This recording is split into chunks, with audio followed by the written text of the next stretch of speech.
Welcome to Biking with Campbell. So I had a second go at setting up my DJI Osmo Action 4 to try and solve some of those sound woes that you would have seen if you'd watched the last video. If you are thinking that you can just get a DJI Osmo Action 4 and the sound modules and all those things and that you're going to be able to motovlog straight out of the gate, you should take a look at my video, because it's really going to help you understand that just because other reviewers are showing you how successful they are, it doesn't mean you're going to be successful straight out of the gate. I need to go fast, faster than the rest. I need to go fast, fast like lightning.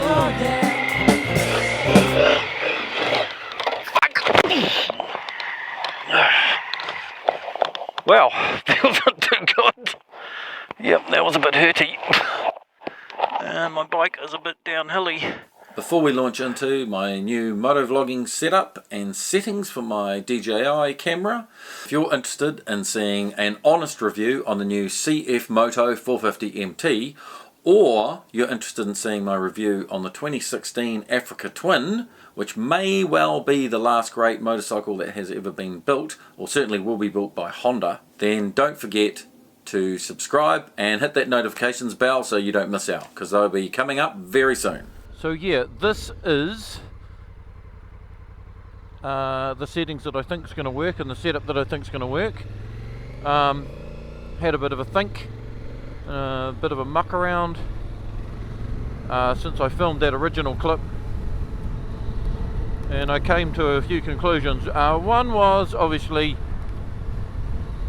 that original clip, I couldn't figure out where to get into the sound settings, and so that was filming at +5.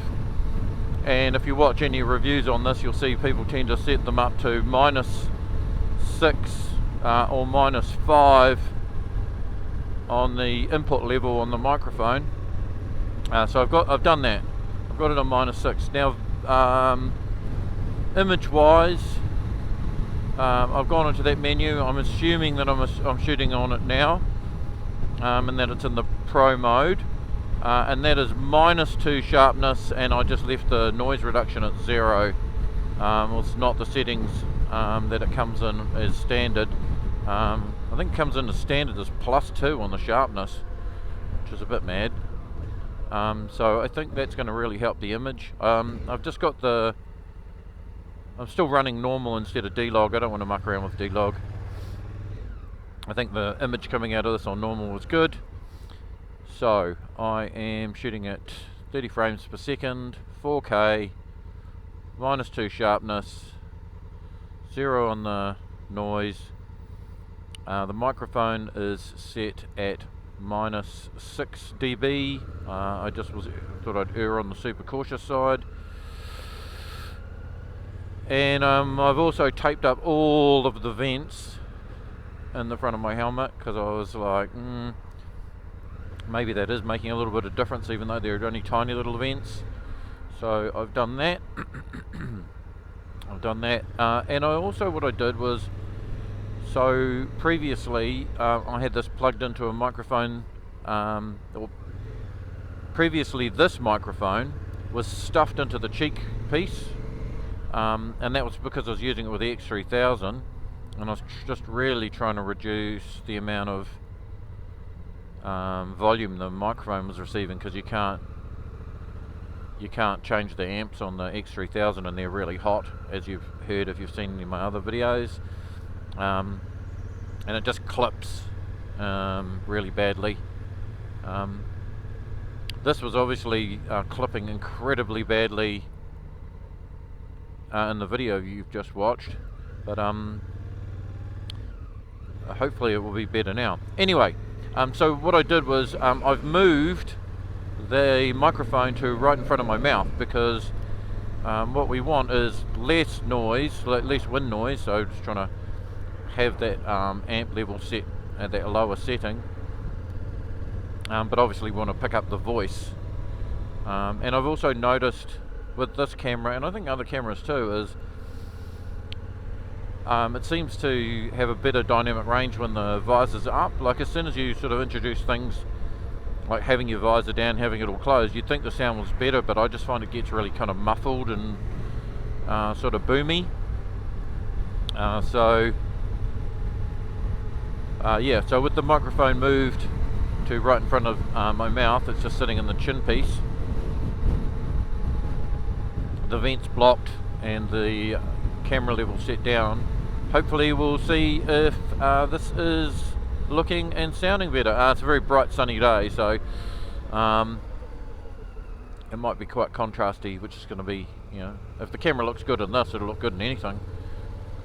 Anyway, so I'm about to go onto the motorway, as you can obviously see, and so we'll get some audio too at motorway speeds, because I'm hoping that, you know, I can have audio that works at 100 to maybe 115 kilometers an hour,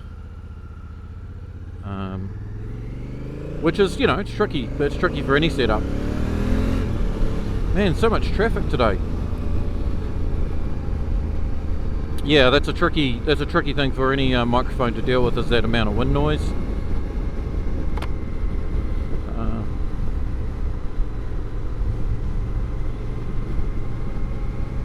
So my Eekk Brave 6, the audio on that is actually very good, and that's a very cheap camera with a very cheap microphone that plugs straight into the camera, and it's good, you know, good enough up to about 80 kilometers an hour. And probably if I mucked around more, if I had a better helmet and a bunch of other little bits and pieces, and, you know, maybe I'd taped up the vents, and maybe that might have made a little bit of difference. You know, you might get a little bit more out of it, maybe 90 k's of okay sound. That's pretty impressive. I mean, the only thing I didn't like about the Eekk was the outrageously bad colours. I mean, and also too, I don't think the bit rate's fast enough on it, so as soon as you're in the bush and you're having to deal with leaves and things on the side of the road, and maybe bits of gravel and just tiny bits of information that are changing rapidly over and over, it just doesn't work. Anyway, so yeah, and then they got the Sony X3000 where the preamps are really hot, and that's a problem, and, you know, you got to try and find a suitable microphone with a very low output, which I've attached one to my helmet now, which I don't know whether it's going to help or not, but I'm going to try that soon too, so I might just do a little video about that. But anyway, let me know if this new setup has improved the audio, or additionally let me know if the video is better. So I've reduced the sharpness to -2. I put the noise level on the video to 0, and yeah, and as I say, let me know if this sounds better with the vents taped up, the microphone in the chin piece instead of the cheek pad,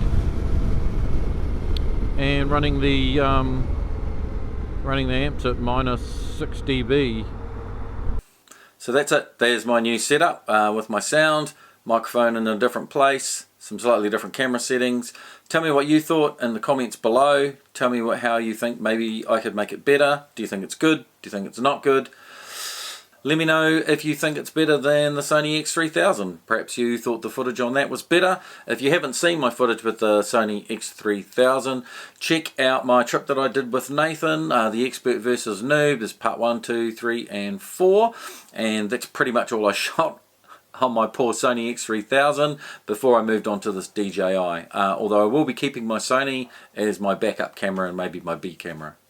Anyway guys, we'll catch you all later. Remember, ride fast and take chances, and God bless. Biking with Campbell! Bye. Okay, we'll see you later. You can go now. Thanks for coming. See you all later. Come back again, you all here. Cheers.